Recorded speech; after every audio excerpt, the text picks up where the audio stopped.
Hello mga ka-rainbow, hapon na naman. Kaya eto, kilos na naman kami ni Yabs. Ayan, nagpe-prepare na ako ng suot ko para mag-ano kami sa likuran ng bahay. Ayan, yung grotto yan. Mama Mary. Tapos ayun na si Yabs. Papunta na siya dun sa gagawaan namin. Lalagyan namin ng net. Ayan, dyan tinanim ni Yabs yung ampalaya. Diyan niya ilalagay yan, guys. Sorry mga ka-rainbow. Keep watching. Oh my God!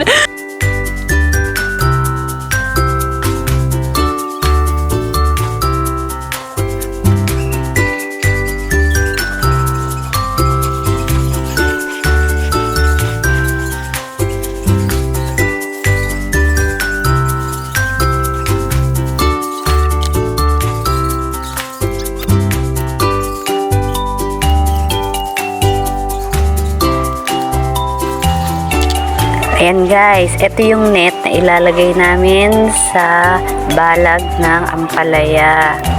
Sa likuran ng balag ng ampalaya. Ayan, nililinis muna namin yung paligid.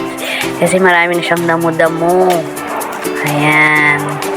Ayan, pagtutulungan na namin ni Yabs na ilagay yung net sa likod. Ako tagahawak, siya tagatali. Ayan guys, panoorin nyo lang kami guys.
Ayan, natapos na namin ni Yabs yung net. Papunta na ako ngayon sa bodega.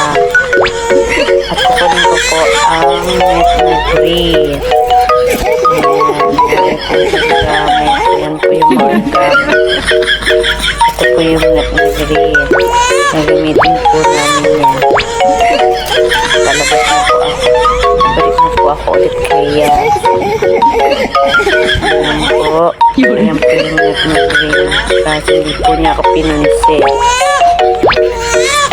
Yan, nagwalis na lang ako kasi yung net na green na pinuha ko, hindi naman pala namin gagamitin.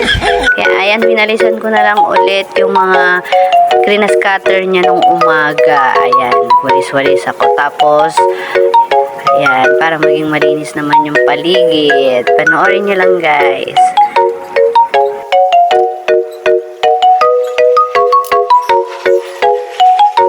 Tapos na akong magwalis.